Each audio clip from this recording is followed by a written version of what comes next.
Olá, seja muito bem-vindo à TV Otimista. Eu sou Carla Michele Quaresma e você acompanha a partir de agora o programa Eleições 2024. O nosso convidado de hoje é o ex-governador Ciro Gomes, do PDT. Qual a análise do atual cenário político nacional? Como estão os governos Lula, Eumano e Sarto? Haverá polarização na disputa eleitoral de Fortaleza? Ainda os planos políticos do convidado do programa. Estes e outros assuntos a partir de agora no programa Eleições 2024 e contamos com a sua companhia.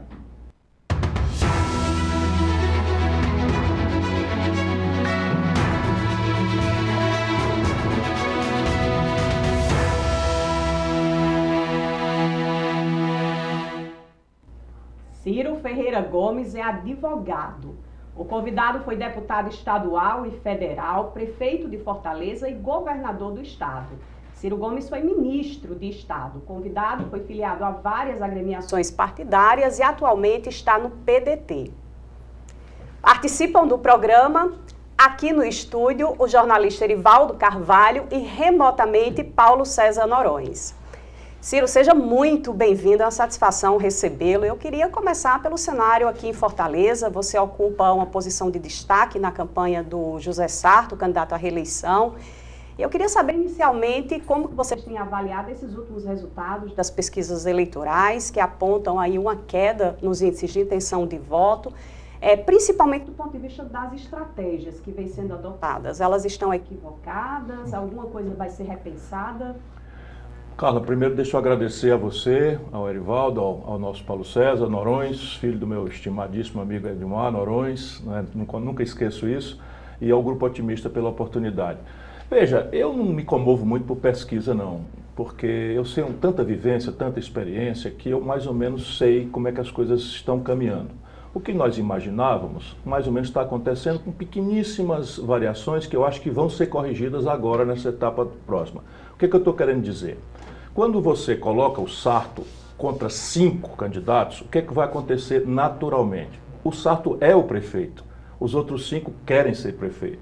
Então qual é a característica, especialmente nesses tempos de polarização, de despolitização, de demagogia rasteira, de corrupção generalizada, qual é a característica? É botar defeito na situação e se oferecer de salvador da pátria. E aí você vê essa característica. Então repare, todos eles falam mal do lixo, falam mal da saúde, falam mal. Não é porque eles testemunham, nenhum deles conhece a cidade, nenhum deles passou nem sequer remotamente em qualquer lugar da cidade. Mas eles fazem pesquisa, o marqueteiro diz, olha, o povo está se queixando de saúde, de segurança, não sei o que e tal. Então, bota defeito, responsabiliza o cara que está aí e depois começa a outra etapa da demagogia. Qual é a outra etapa da demagogia? Vou acabar com multa, vou acabar com a arrecadação da taxa do lixo, vou acabar com a arrecadação do alvará. Então eu fiquei assistindo. É uma coisa chocante, porque a presunção disso é que todos nós somos um bando de imbecis que eles vão fazer isso. Vão acabar o dinheiro e vão aumentar gravemente a oferta. Então vão fazer creche para todo mundo, do dia para a noite, vão fazer o soberano da saúde resolver do dia para a noite. E a população vai ver isso. Claro que uma parte cai. Por quê? Porque está aí com o filtro da estupidez, do ódio, da paixão. Então o camarada Lula pode andar pelado na rua, bater na mãe, chamar Jesus de palavrão, e o cara é lulista, fanático. Isso daí dá uns 25%, 30% e tal. Por isso que o Evandro, que nunca deu um dia de serviço ao povo, que é uma pessoa que não resiste, tão fraco que é, incompetente, despreparado, e que foi tirado do PDT, o meu partido, ontem, para destruir o PT. Pelo projeto de ditadura que o Camilo Santana está implantando no Ceará, à custa de muita corrupção, muita roubalheira. Eu quero falar sobre isso aqui. Eu sou um cara muito responsável, muito sério e não tem quem me cale. Se vocês não me perguntarem, eu vou falar. Então, por exemplo, o Evandro ficou contra uma CPI que ia apurar o mais grave problema da cidade, qual seja a intrusão do narcotráfico, das facções criminosas na política. E aí ele, não é coincidência isso, a coordenação da campanha do Evandro, na parte de tomar dinheiro, é um camarada citado numa investigação que é o atual prefeito de Chorozinho, como ligado a uma facção criminosa altamente poderosa, digo logo o nome, o PCC. Um tenente da Casa Militar está preso hoje, da Casa Militar do Camilo. Sabe o que é Casa Militar? Onde é a câmera aqui? Casa Militar é a elite da Polícia Militar, que o governador recolhe para ser a segurança dele próprio e da sua família. Ou seja, é a nata da confiança do governador. Um tenente da Casa Militar está hoje preso aqui no 5º Batalhão, porque foi pego pela Polícia Federal como chefe da logística do PCC, no Brasil, a partir daqui do Ceará, porque o PCC transferiu para o Ceará o seu comando estratégico. Isso pode ser tudo coincidência, mas e a investigação que ia resolver isso? O Evandro, presidente da Assembleia hoje, manipulando os orçamentos da Assembleia, contratando sem licitação, a roubalheira generalizada também, tem o nome da empresa, tem o nome, enfim, tem o contrato. Ele mentiu no debate do Otimista, dizendo que fez igual ao Tribunal de Justiça. Se eu fosse o presidente do Tribunal de Justiça, o honrado desembargador Abelardo, eu faria interpelação judicial a ele, porque ele mentiu. Quem contratou sem licitação também a mesma empresa que virou caixa automático desse esquema de roubalheira em que se transformou o PT do Camilo Santana no Ceará, foi a própria Secretaria de Obras do Estado, que contratou também pela mesma empresa, sem licitação, com incêndio também. Pega fogo no tribunal, pega fogo, e ninguém quer investigar nada. Então, o coordenador da campanha do Evandro, que como é o negócio dele, resolve tudo com Lula, Camila, Evandro, isso aqui. Ele mesmo não é um fraco. Então, repare, o camarada que é coordenador da campanha, o prefeito Chorozinho, é citado na investigação da polícia como, vamos dizer, parte formal, protocolar do crime organizado no Ceará, de uma facção. Um tenente-chefe da logística do PCC está preso aqui, era da Casa Militar e braço direito da Janaína, do cerimonial do Camilo. Isso não sai na imprensa do Ceará, isso é uma vergonha. Isso é uma vergonha que nós precisamos. Eu sei que os constrangimentos, nós somos um Estado pobre, os órgãos de comunicação são todos muito frágeis e vulneráveis, mas ou a gente cumpre esse dever, que é o que eu estou cumprindo, eu fico do chato. Mas vou contar a história. Assim, concluindo então a pergunta, eu acho que porque tudo isso está acontecendo, a população de Fortaleza vai ver que com todos os problemas, com todas as dificuldades, mas com muita humildade, o Sarto é a melhor solução. Por quê? Porque ele chama o debate para onde o debate tem que ir. Ele está propondo que a mudança não pode parar. O que quer dizer isso? Quer dizer que ele reconhece a necessidade de mudança. Por quê? Porque a saúde pública não está num nível ótimo nem satisfatório. Mas vamos lá, quem é que tem moral para isso? É o candidato de um governo que não fez um leito de hospital na cidade, que não paga o convênio do IJF, que responde por quase metade da demanda do IJF, que é o maior hospital de Fortaleza, e quem paga é o contribuinte de Fortaleza, a demanda dos nossos irmãos do interior. Por quê? Porque os hospitais regionais do interior estão entregues à política, estão com 30%, 40%, 50% de capacidade instalada, ociosos, e a população desce para cá. O Sarto fez 26 postos de saúde. Aí isso assim, é muito, é pouco, é mais ou menos? Então, vou comparar. O Roberto Cláudio, em 8 anos, que fez a maior revolução na saúde, fez 22 em 8 anos. O Sarto fez 24 em 4 anos. O PT governou Fortaleza, em 8 anos, fez 1.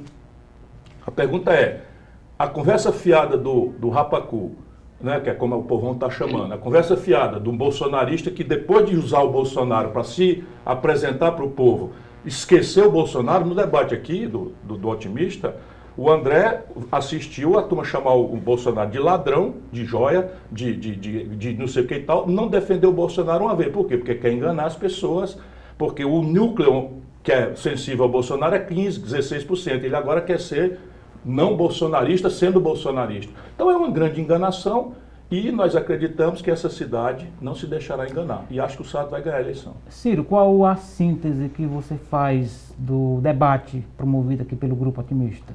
Primeiro, a maior vergonha que eu já assisti na minha longa vida pública. São mais de 40 anos, eu nunca vi na minha vida uma ordem judicial retirar um candidato, que não é qualquer um, mas assim, tirar um candidato senador da República, meu adversário, Eduardo Girão, né? Do meio do debate.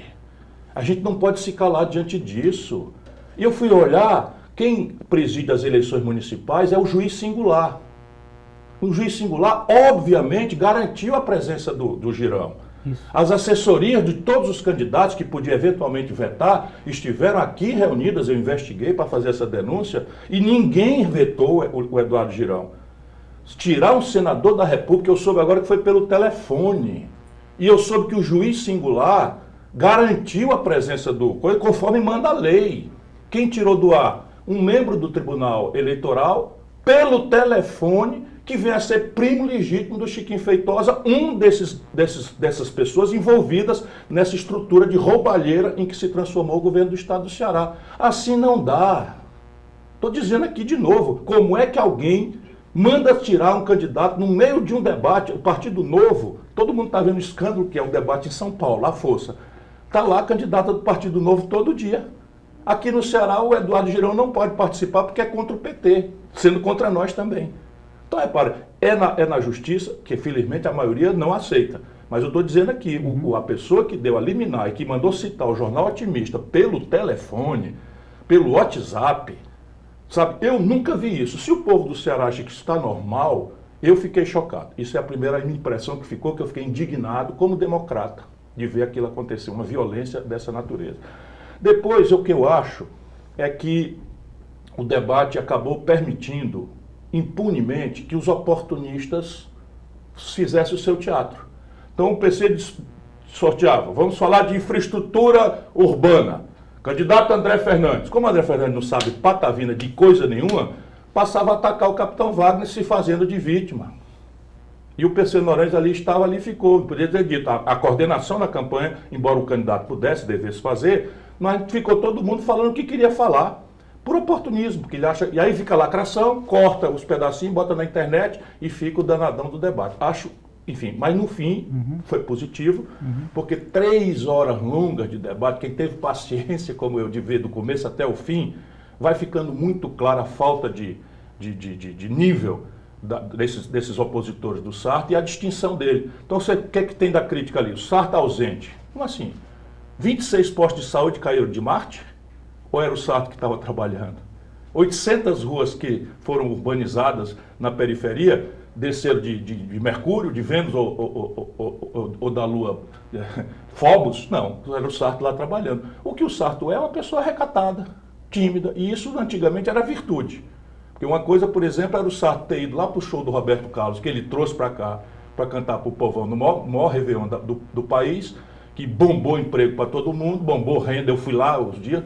Ele podia perfeitamente ter subido no palco, ter mandado um beijo para a população e tal. Ele estava lá embaixo junto com todas as outras pessoas, Ciro, normalmente. Então, se discrição, modéstia, timidez for defeito, é melhor então votar nesses exibidos aí que para aparecer fazem qualquer negócio. Cheirar sal como se fosse cocaína, dando exemplo para a meninada. É isso que está querendo transformar a política no Brasil e no Ceará. Então faltou uma comunicação eficiente? Ele é um bom gestor e falta comunicação, é isso? Talvez. Se o povo de Fortaleza souber, porque me cobre, eu sou obrigado a saber. Então nós estamos propondo, a mudança não pode parar. Me insulte aí. Então, a taxa do lixo.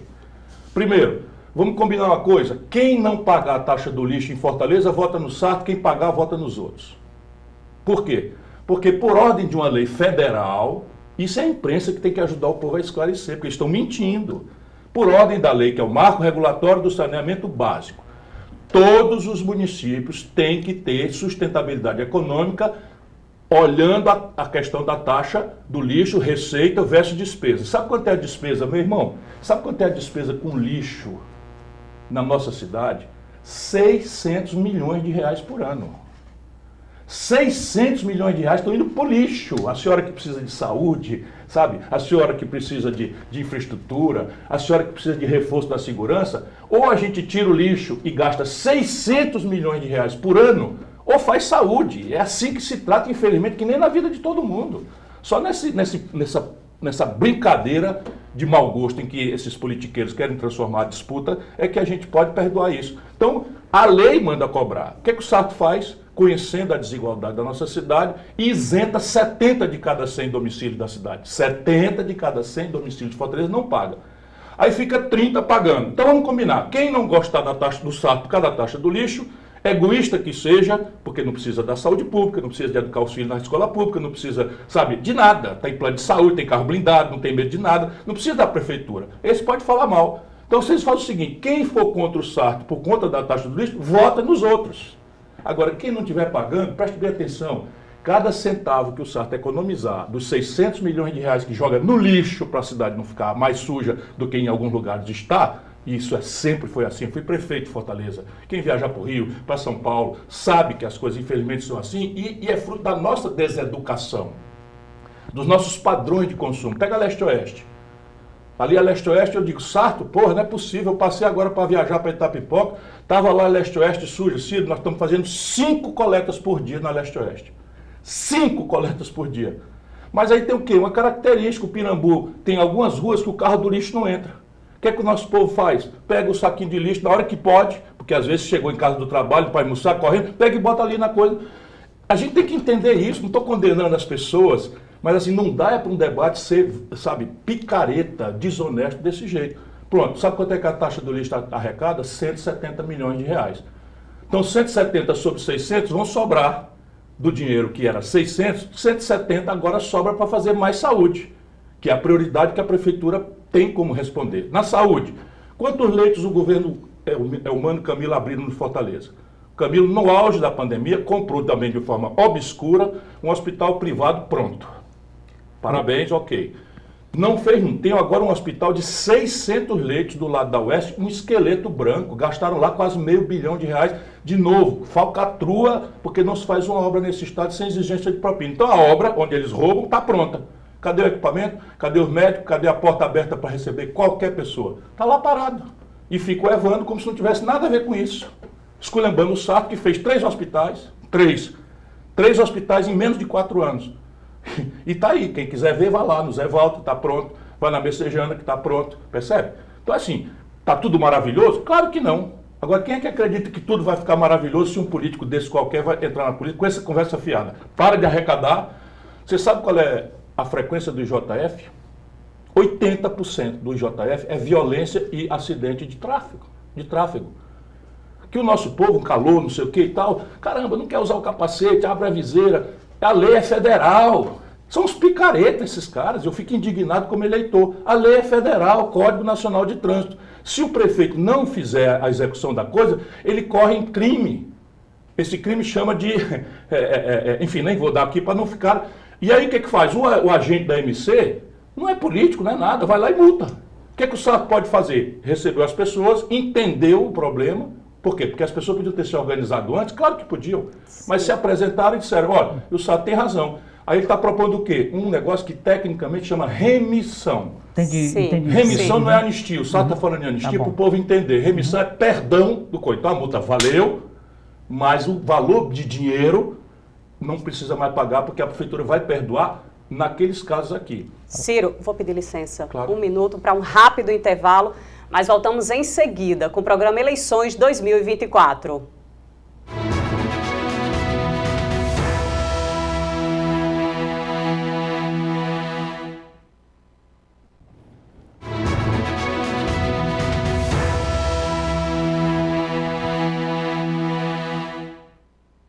Estamos de volta com o programa Eleições 2024, que hoje recebe o ex-ministro, ex-governador Ciro Gomes. Eu já volto com você, PC. Olá, Ciro, seja bem-vindo aqui à TV Otimista. E eu quero começar por onde você me citou, né, no debate da TV Otimista, do qual fui moderador, e relato a dificuldade que é você moderar um debate num ambiente onde as pessoas querem o tempo todo cada um falar o que quer. Essa é a realidade hoje de todos os debates que a gente assiste. Infelizmente, a política de hoje é a política do eu falo o que eu quero e não o que eu tenho que falar, né? Então a gente vê, por exemplo, lá em São Paulo, um candidato que vai para os debates e ele mesmo diz, eu não vim aqui para debater proposta, eu vim aqui para desconstruir os meus adversários, né? E eu acho que o cidadão que hoje mais sofre nesse cenário são os mediadores de debate, porque ficam ali na tentativa de tentar ao máximo que as regras sejam cumpridas pelo menos. Mas eu queria fazer a pergunta para você exatamente em cima disso. Como é que você vê essa política atual? Você que é um cara tão experiente, já vem da política aí desde o início dos anos 80 ali, disputando eleições, já participou de todo tipo de debate, de todos os formatos possíveis, em eleições de prefeito, em eleições de governador, em eleição de presidente da República. Como é que você vê esse tipo de campanha política que é feita hoje? com os elementos que foram incorporados, as redes sociais aí, que a princípio você teve os candidatos tradicionais, os políticos tradicionais, tentando se adaptar às redes sociais, à linguagem que é falada nelas, e ao mesmo tempo agora a gente assiste o contrário, pessoas que saem de dentro das redes sociais para ocupar o espaço tradicional da política. O caso que eu citei aqui do Pablo Marçal, lá em São Paulo, que vai para o debate, não com o intuito de debater, ele vai para provocar, isso assumido por ele, para provocar os adversários, fica com o celular ligado, catando os memes que ele vai exibir nas contas dele. Como é que você avalia, você como um político tradicional, como é que avalia esse momento da política brasileira? E para onde isso vai nos levar? Isso está acabando com a democracia brasileira. Isso vai matar a democracia brasileira e eu ainda estou dizendo vai porque eu sou um otimista, um esperançoso e tal. Mas, a meu juízo, neste momento já não há mais democracia no Brasil no sentido de que o poder real se exerce em nome de uma representação popular fiel. Então, concretamente, os problemas do povo brasileiro nesse momento são segurança pública, saúde, e educação está lá longe nas emergências populares, você tem uma grande pandemia de incêndio no país, 180 mil focos de incêndio, e o Congresso Nacional está discutindo um assunto que não tem nada a ver com nenhum desses assuntos aí. Isso é um sintoma dramático. E isso é a causa do que está acontecendo. O que está acontecendo no Brasil, na minha opinião, eu tenho escrito muito sobre isso na minha newsletter, que eu emito toda semana. E eu estou tentando ajudar as pessoas de boa fé a entender esse fenômeno. Portanto, a grande pergunta é essa mesmo que você está fazendo. O que está acontecendo no Brasil? A polarização entre o Lula e o Bolsonaro é despolitizada. Ela mantém substantivamente o modelo de organização econômica do país, taxa de juros, superávit primário, meta de inflação, câmbio flutuante, autonomia do Banco Central. Estou falando de coisa prática, é tudo rigorosamente a mesma coisa. E no manejo da política, de onde vai sair a mudança ou o conservadorismo dessa estrutura, os privilégios e a roubalheira impune, etc., um judiciário disfuncional, a política é exercida rigorosamente do mesmo jeito. Qual é? Um Congresso sem nenhuma responsabilidade, no sentido de eu faço a lei e eu cumpro o resultado disso. Está aí o debate aqui que eu estava falando antes. Então vamos acabar com as taxas, vamos acabar com as multas, vamos acabar com todo o jeito de arrecadar da prefeitura e vamos aumentar aqui as escolas, a saúde, etc, etc. É preciso que a população faça um curto-circuito aí. Peraí, como é que é isso aí? De onde é que vem esse dinheiro? Ô, larga de ser picareta, cara, tu vai insultar a minha inteligência, vai roubar a minha independência, meu sofrimento, quer manipular meu sofrimento, simplificando. Se fosse assim, eu fazia na minha casa, sabe? Eu fazia na minha casa, eu fazia tudo acontecer que o meu filho quer, e que a minha mulher precisa, e que a minha casa precisa, sem precisar ir trabalhar, sem precisar dar hora extra, sem correr nenhum. É exatamente a mesma coisa. Então, como é igual, a polarização, ela derivou para um campo de costumes, de moral, de religiosidade, e tal. Então aí a distinção entre o Lula e o Bolsonaro é a disputa dos evangélicos nos temas religiosos e morais. Então você pega um assunto que não tem solução, tipo aborto. Então aborto é um problema sem solução, se o ambiente for moral e religioso. Porque se tu acredita na Bíblia, na qual eu acredito, a vida é um dom de Deus e tu não pode dispor dela. Pronto, acabou a discussão. É uma ordem de Deus. Quando a ordem é de Deus, não é a política que vai resolver. Como é que o mundo tem tentado resolver essa insolúvel questão? Trazendo a inteligência para o assunto. Então vamos lá, vamos respeitar as nuances do processo e tal. E chegamos em 1940 a uma lei que determina os casos excepcionais, preserva a vida, proíbe o aborto, mas excepcionaliza questões dramáticas, de vida ou morte, literalmente. Não é o caso de um feto anencéfalo, no caso de uma mulher vítima de um estupro, vai carregar um filho indesejado que foi produzido por violência. Isso é uma coisa absurda, embora você pudesse claramente fazer um esforço adicional com a ordem pública, a religião, todo mundo podendo ajudar, de, olha, adoção, enfim, eu estou dando um tema prático, mas tem outros. Então, repare, esses assuntos, então, são o território da especulação. E a internet é o território sem dono, onde cada um faz o que quer. Então vamos pegar o André Fernandes, que é o fenômeno da estação aqui. O André Fernandes virou um político muito bem votado, só e somente só por lacração na internet. Ensinando a fazer como é que chama? Vamos lá. A turma chama de rapacu. Então, ensinando a fazer depilação do ânus, para a gente falar aqui, né? Ensinando a brincar com o negócio de cheirar Diz ele que é sal, cheirar a cocaína e tal, e lacrando. Então diz que o negócio de feminicídio não existe, está aqui a minha mulher num caixote, e aí minha mulher esfaqueia na frente de todo mundo. Milhões de pessoas prestaram atenção nisso, e uma parte transforma isso num voto. Esse voto é porque o cara se identifica com esses valores? Não. É porque é o mais parecido contra tudo que está aí.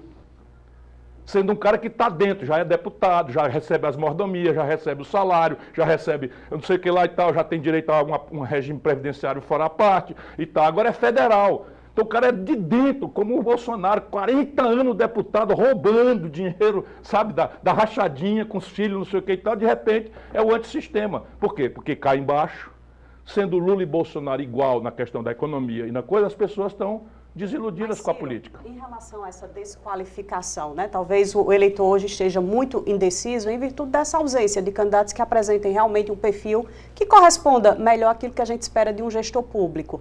Essa desqualificação no debate é algo próprio desse momento, é exclusivo desse momento? Isso faz parte do campo da política, faz parte da democracia? A proporção disso é única na história brasileira.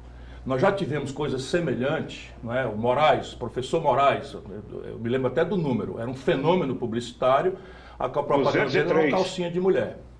Então, mas era uma exceção. Hoje nós temos, não é, 2 candidatos do campo da direita, bolsonarista, ou meio bolsonarista, ou enganando que são, mas não são, e foram, mas não são mais e tal, que é o Bolsonaro, que é o André e o capitão Wagner. Qual é a realização destes senhores para qualificar-se para ser o prefeito da maior cidade do Nordeste, do ponto de vista econômico? Isso significa oportunidade, trabalho, renda, verba publicitária para irrigar, tornando o jornalismo um pouquinho independente da dependência dos dinheiros públicos, que são corruptores hoje no Estado e tal. Então, repare, a proporção disso é que me chama muita atenção. Você veja o que está acontecendo em São Paulo. O Nunes é um cara que vem de ser orgânico. O Boulos é um cara que vem, chamar de político tradicional não é bem o caso. O Boulos não é um político tradicional, ele é orgânico, ele vem, acho que não tem nenhum preparo para ser prefeito. Acho que não tem, porque, inclusive, entrou na política por conta de homenagear esse identitarismo, essa coisa e tal, e agora está se desfazendo de tudo isso. Eles não percebem como isso fica falso para as pessoas. Porque, para ser deputado, eles são extremamente visíveis, popularescos e fazem todo tipo de aberração na internet, André Fernandes. E aí, a partir daí, você ganha uma atenção e milhões de pessoas viram, 50 mil votam. Esses 50 mil, sabe, estão querendo o seguinte, quer saber, isso daí não sai nada, isso é tudo um bando de pilantra, a política virou essa sujeira mesmo, eu quero votar nesse cara aí que nem que seja para ir lá esculhambar tudo. Essa é a sensação de autodestruição de uma fração importante da sociedade. Cabe a nós, os democratas, fixarmos, como eu tentei fazer aqui no começo do debate. Vocês reclamaram que eu fui cumprido? Pode me interromper. Mas nós temos aqui um cara que é acusado de 3 coisas. 1, taxa do lixo. 2, ausência. E 3, saúde. Cadê a corrupção do Sarto? Por que os adversários não dizem do Sarto? O escândalo tal, roubou não sei aonde, como eu estou dizendo aqui, que o Evandro Leitão contratou sem licitação uma firma, mentiu em plena ordem pública aqui no debate, e o jornal não desmentiu ele no dia seguinte, que o Tribunal de Justiça contratou sem licitação. Não é verdade, quem contratou foi o Camilo Santana, com o seu Quintino Farias na SOSP, virou caixa automático da roubalheira, eu tenho o nome da empresa. Isso é concreto, o dinheiro que se rouba do povo é o que falta para fazer médico, sabe? É o que falta, porque dinheiro não nasce em árvore, não. Então, está aí um camarada que é acusado de ser ausente, sendo um cara que vacinou todo mundo. A notícia da vacina é só para a gente lembrar para as pessoas que tem uma hora trágica, que tinha morrido 10 mil pessoas no dia que o Sarto assumiu. Foi para cima, ele mesmo como médico, aplicando vacina para dar exemplo, chamando as pessoas. Enquanto isso, o André Fernandes estava dizendo que vacina dava rabo de jacaré, que a pessoa podia virar preconceituosamente gay, não sei o que e tal. Isto é a verdade. Bota esse cara na prefeitura. Ciro, quem ganha ou perde é o povo. Ciro, o Sarto vai estar no segundo turno na sua avaliação? Seguramente. E dali ganha a eleição. De onde você tira essa convicção? Eu leio pesquisa, conheço a minha cidade. Ele está em terceiro ou quarto. A juízo de quem? A média geral das pesquisas aponta isso. Não, eu tenho um agregador de pesquisa aí. Se você quiser, eu lhe mostro. Ele está inconsistente em segundo lugar, bem razoável. Mas esse agregador se baseia nas pesquisas. Claro, mas o agregador pondera as coisas. Porque o que as pessoas não sabem é que pesquisa também foi corrompida. E você não precisa corromper pela compra explícita do Instituto, que também está à venda. Nesse país de corruptos, também está à venda a pesquisa. Todas? Não, todas não. Todas não. Mas a boa parte está. E há grandes e outros interesses. O agregador, me explica. Então, no agregador de pesquisa, a gente pondera o tamanho da amostra. Então, o Datafolha desce numa cidade, como Fortaleza, e faz 800 entrevistas. 800. Anuncia numa letrinha pequenininha que ninguém lê que ele tem uma margem de erro de 3. Num empatão geral, que é o que está acontecendo. Tem um empatão geral, o capitão em primeiro descendo, o Sarto em segundo, mais ou menos subindo lentamente. Se segurando, né? Hein? Se segurando. Não. Enfim, vamos lá. Se segurando, o Evandro, que tinha um único atributo. Qual era o único atributo do Evandro? Armuleta. Tanto que ele não... É saúde, é o Mano, Lula e Camilo. É segurança, é o Mano, Camilo e saúde. Ô Lula, pelo amor de Deus, dá uma ajudinha aqui. A segurança está um desastre. Você já prometeu que o Ceará ia ser 3 vezes mais forte e tal. É um desastre aqui. A sua turma está enrolada junto com as facções. Esse é o problema. Esse é o problema. Ou por covardia, ou por conexão mesmo, como a do prefeito Chorozinho, é uma investigação da Polícia Federal. O tenente está preso. E ninguém quer nem sequer investigar.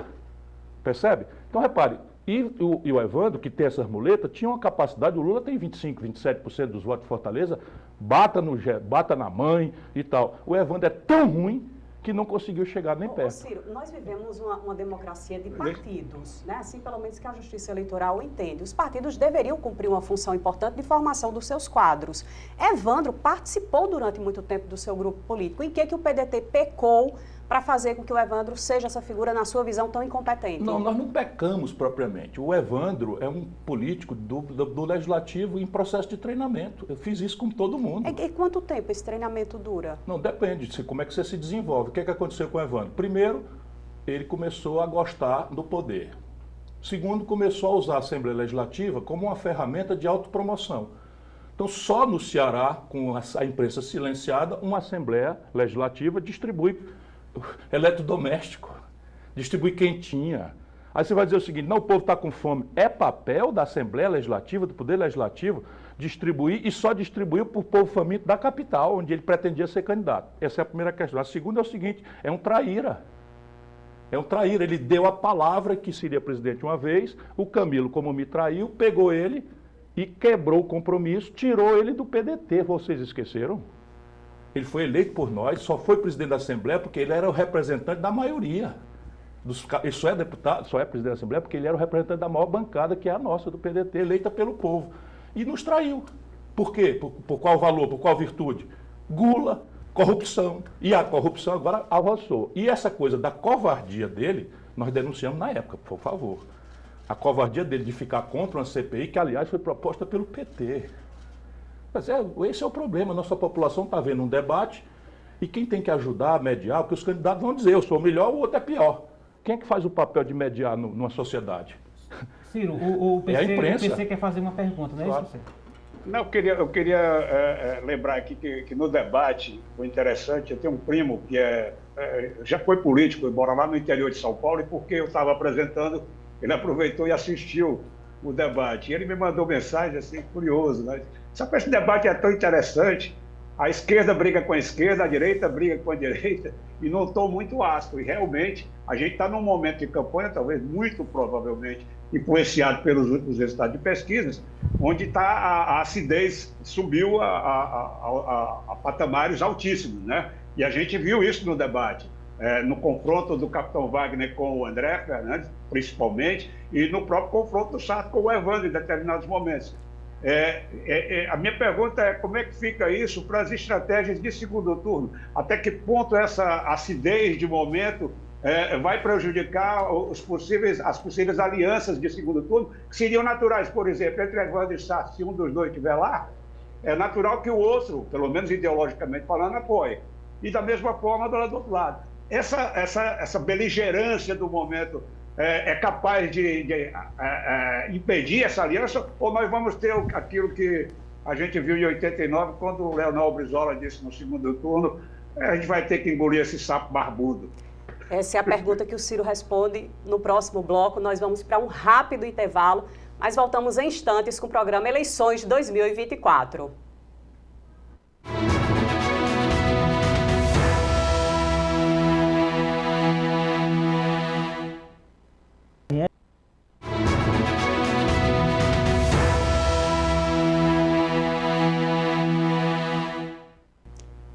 Estamos de volta para o terceiro e último bloco do programa Eleições 2024, que hoje recebe o ex-ministro, ex-governador do estado, Ciro Gomes. Eu já volto com você, PC Noronha.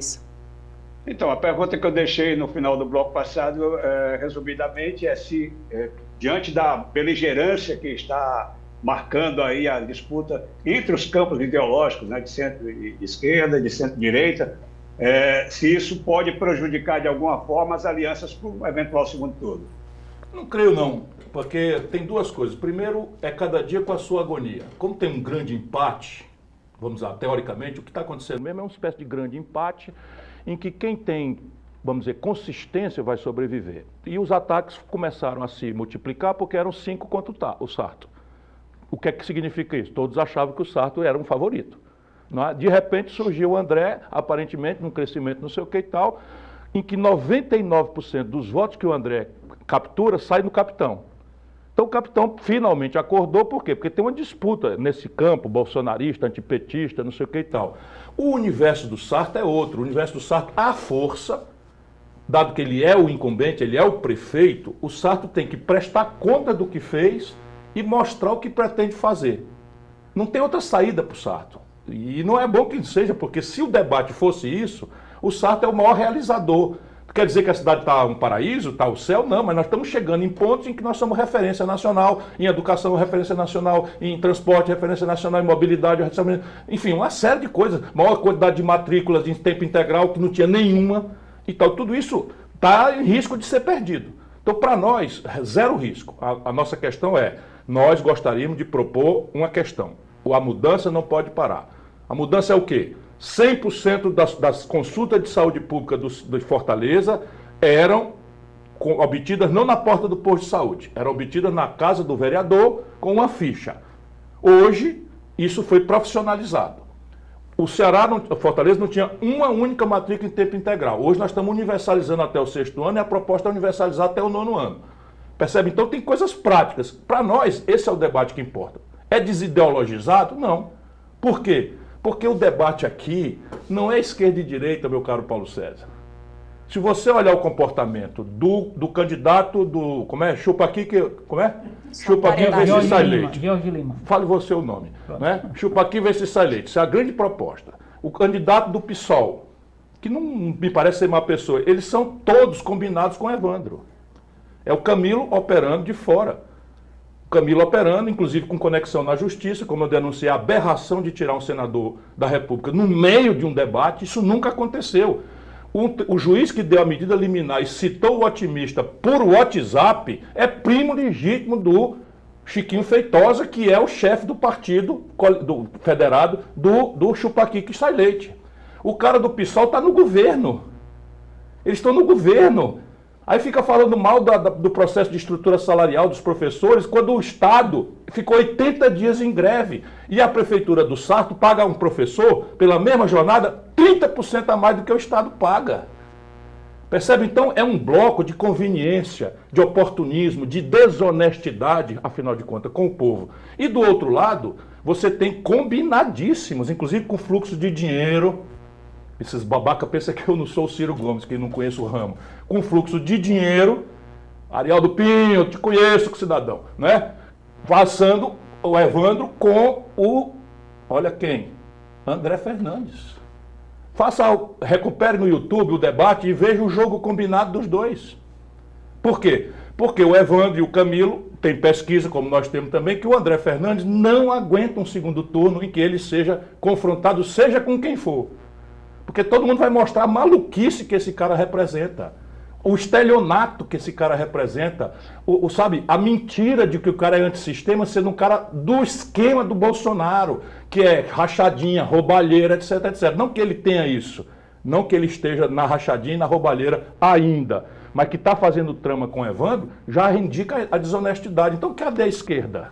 Ciro, você esquerda fala... aqui só tem um, progressista só tem um, ao centro, que é o Sarto. Você fala muito também do senador, ministro Camilo Santana, e ele é apontado como hoje a maior liderança política do Estado. Em caso de não obter sucesso nessas candidaturas que são consideradas importantes, como Fortaleza, Juazeiro do Norte, caso não obtenha êxito, ele perde essa condição? A gente começa a olhar para o Camilo como uma figura secundária no processo, e quem assume esse protagonismo? Olha, eu não serei imodesto em dizer que eu criei o Camilo Santana, certo? Criei o Camilo Santana sob o ponto de vista político. E digo por quê. Eu tinha uma preocupação grave com o processo de discriminação que o Cariri sentia em relação à política do Estado. Só tinha tido um governador na época da ditadura, que era o Adalto Bezerra, e nunca mais. Então, venha lá, Lúcio Alcântara foi governador de São Gonçalo, eu de Sobral, Cid de Sobral, Tasso de Fortaleza, e o Cariri tinha esse ressentimento. Nós trabalhamos muito no Cariri, mas eu senti esse ressentimento. Então, comecei a apostar em formação de liderança, como eu estou fazendo até hoje, eu nunca mais quis voltar. E aí peguei, por exemplo, o Zé Arnon. Trabalhei com o Zé Arnon um tempo, preparei, o Zé Arnon se perdeu no caminho. Se enrolou com o negócio de emenda, não sei o que e tal, revelou que não tinha nível. O Camilo tinha perdido a eleição para prefeito de Barbalha 2 vezes, na terra dele, onde o pai dele praticou uma gravíssima estelionato contra muita gente. Até hoje as pessoas me procuram, que é o negócio da Secasa e tal, e por causa disso a memória era trágica, e perdeu a eleição 2 vezes, mas ainda assim era uma pessoa que parecia honesta, parecia decente, parecia ter espírito público. Começamos a prepará-lo. Então virou deputado estadual na Rabeira, trouxemos ele para a Secretaria de Estado da cidade, trouxemos ele no mandato seguinte para a Secretaria, foi o inverso, Secretaria Rural, lá da Economia Rural, depois trouxemos para a Secretaria de Coisas, e ele foi se revelando uma pessoa talentosa. Não que já não tivesse indícios ali, mas você sabe quando o pai não quer ver defeito do filho? Aconteceu comigo. Então o Camilo, por exemplo, entrou num escândalo monstruoso dos banheiros aqui no Ceará. Quem foi cuidar de resolver o problema fui eu como advogado. Porque da minha crença, ele não estava enrolado lá, porque ainda hoje acredito nisso, mas deixou roubar, foi o que eu percebi depois. Então era um escândalo terrível, o presidente do Tribunal de Contas do Estado envolvido em desvio de dinheiro público. Você imagina, o fundo do poço é cada dia mais um alçapão, né, que a gente vai entrando. E aí, o que acontece? Eu vou lá, desembargador por desembargador, mostrar, olha, ele apenas não teve coragem de encarar o caso, mas ele não roubou nisso aqui não, papapá. Fui lá, tiramos, conseguimos que ele fosse absolvido nos 6 processos de improbidade. Aí vira candidato a governador. Quando ele vira candidato a governador, o Lula, que é hoje o amor da vida dele e tal, o Lula apoiou o Eunício Oliveira. E quase derrota o Camilo no nascedouro. Quem foi encarregado de encarar o problema fui eu. De novo, herdei 86 processos do Eunício Oliveira. Só falando a verdade. Esses processos todos são porque eu falo o que eu faço aqui, eles querem me calar. Agora eu provo o que eu digo. Então, o Eunício ganha todos os processos, mas me processou, tem que pagar advogado, tem que ir para audiência, o diabo, defendendo o Camilo. Tá tudo certo, chega não sei o quê, confusão de motim de polícia, pergunta quem é que ele chamava. Eleição de assembleia, pergunta quem é que ele chamava para tirar o fundo. A mulher envolvida no escândalo de compra de voto com a secretária particular com um saco de dinheiro no hotel de Juazeiro. Pergunta que, como advogado, quem é que foi limpar a área para ele. Tudo fui eu. De repente o Camilo me vende por um cargo de ministro. O Lula quer me derrotar, conseguiu. Por quê? Porque eu jamais imaginei que um cara por quem eu fiz o que eu fiz fosse enfiar a faca nas minhas costas com o apoio do meu irmão. Ô Ciro, se o... Então, rapaz, bora, Jesus Cristo, o Filho encarnado de Deus, veio à Terra e no meio de 12, traiu ele com um beijo, eu já pacifiquei no meu coração isso. Mas politicamente, agora eu preciso que todo mundo saiba que esses Ferreira Gomes, que viraram uma palavra ruim no Ceará, eu pensava, cara, eu vivendo fora, né, lutando com o candidato a presidente, que diabo é isso? Eu chego no Ceará, os caras, Ferreira Gomes, como se fossem assim os novos leprosos daqui. Eu só fiz o bem, nunca fiz o mal a ninguém. A água que todo mundo bebe em Fortaleza, eu que fiz, né? O saneamento de Fortaleza, a última obra que foi feita, eu que fiz, peguei com 13%, entreguei com 70%, agora está com 43%. E só fiz o bem. Já bem isso, esse Ferreira Gomes. Aí eu descobri. Achaque, roubalheira, não se faz uma obra sem tomar dinheiro à força dos empresários, atrasa o pagamento, cobra outra propina em cima, e tudo amordaçado, imprensa toda amordaçada, porque ameaça se falar qualquer coisa, ou não publicar os releases que o Chagas manda, tem que pagar o prato, atrasa a fatura, não paga. E eu resolvi então mostrar para o povo do Ceará que eu não tenho nada com isso. Ô Ciro, vai ir para casa sossegado, não quero mais nada para mim, enchi o saco desse negócio, mas acho que é meu papel ajudar as pessoas a entender o que está acontecendo. Se o prefeito Sarto... Ou seja, o corno é o último a saber. Se o prefeito Sarto for reeleito, o grupo do senhor está em 2026 como um personagem relevante. Se o Sarto não for reeleito, esse grupo vai desmilinguir. Faz sentido essa tese? Primeiro, eu nunca tive grupo. E nem quero ter e não terei mais a futuro. Mas política não se faz com grupo, não? Não, mas eu não quero mais ser, você não entendeu? Eu vou repetir, eu não quero mais, não quero mais importunar os eleitores. Voltando para a pergunta. Só quero ter clareza, eu não quero mais nada para mim. Eu já disse que a minha mulher, se eu, algum dia ela vê eu me inclinado para ser candidato, ela compra uma camisa de força. Porque eu perdi a crença, não acredito mais nessa mentirada toda em que se transformou a politicagem do Brasil. Mas eu acho que a minha tarefa nesse instante é colaborar. Então nós temos um quadro, e veja como a política do Ceará virou. Um quadro testado, político hábil, formação intelectual de PhD em saúde pública, que é o principal problema do nosso povo.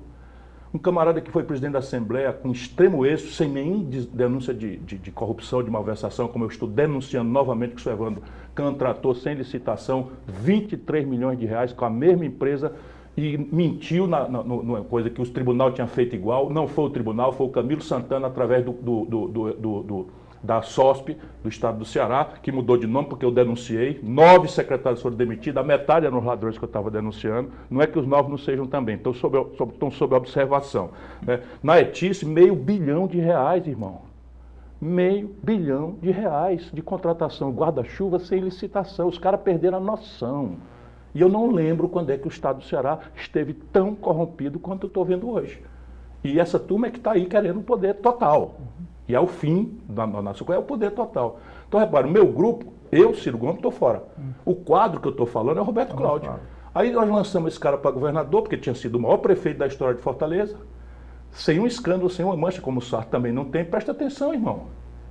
Veja aí a denúncia, está ausente. A saúde é um caos e taxa do lixo. Por que não tem uma denúncia de corrupção? Porque o Sarto é honesto, é decente. Por que o Sarto não é exibido? Vai lá para o palco, dá um abraço para o Roberto Carlos. 1 milhão de pessoas assistindo, porque ele é discreto, ele é tímido, ele é modesto.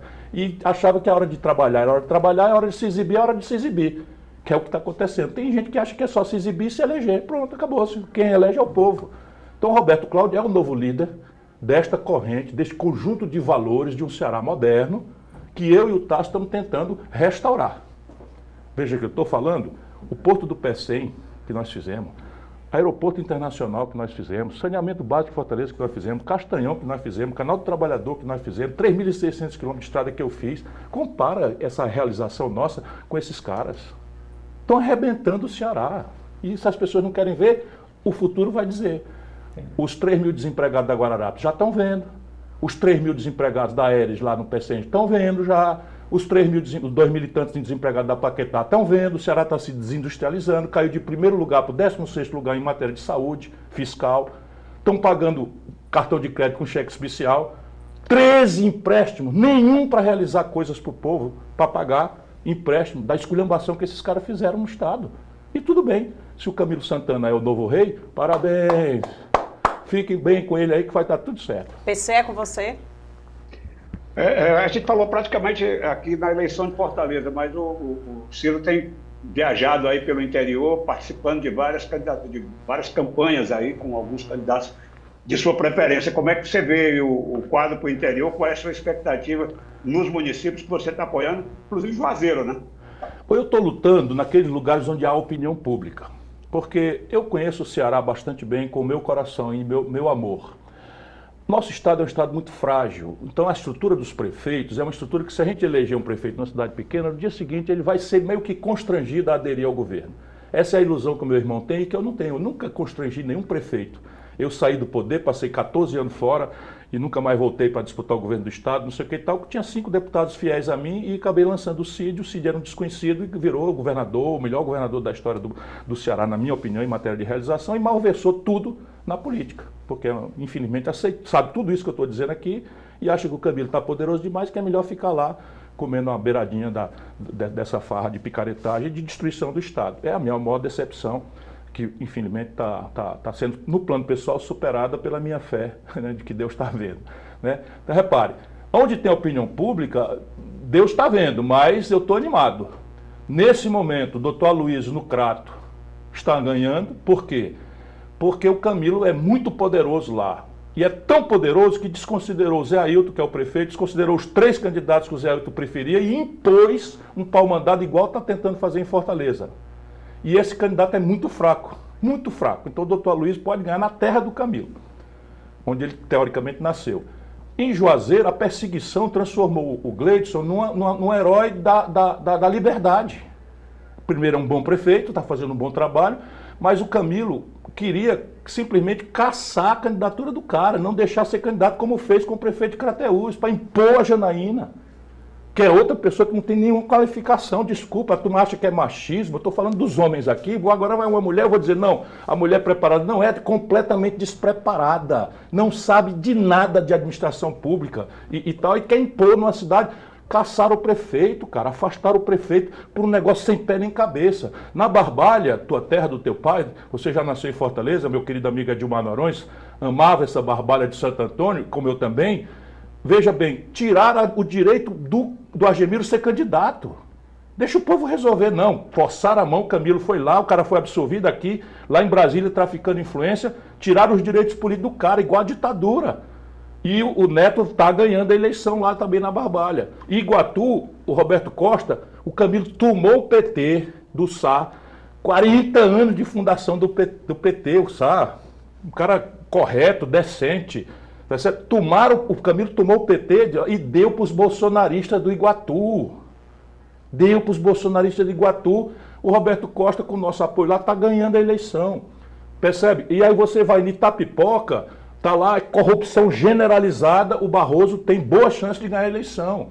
Né? E vai aqui no Eusébio, no Aquiraz, onde o Camilo ganha na região metropolitana, em canto nenhum. Ciro, você Se não isso falou acontecer, que Deus abençoe esse grande Isolda, estado, hein? Como é? Você não falou em Sobral, sua terra. É porque eu não estou sabendo de nada que está acontecendo lá por ética. Por ética, eu não vou lá faz mais de 2 anos e pretendo não ir nunca mais. Ciro, com essas palavras, então, eu quero agradecê-lo pela sua disponibilidade, por seu tempo, esperando sempre contar com a sua participação no Grupo Otimista e agradecer, sobretudo, a você que tem nos acompanhado, contando sempre com a sua companhia. Até o próximo programa.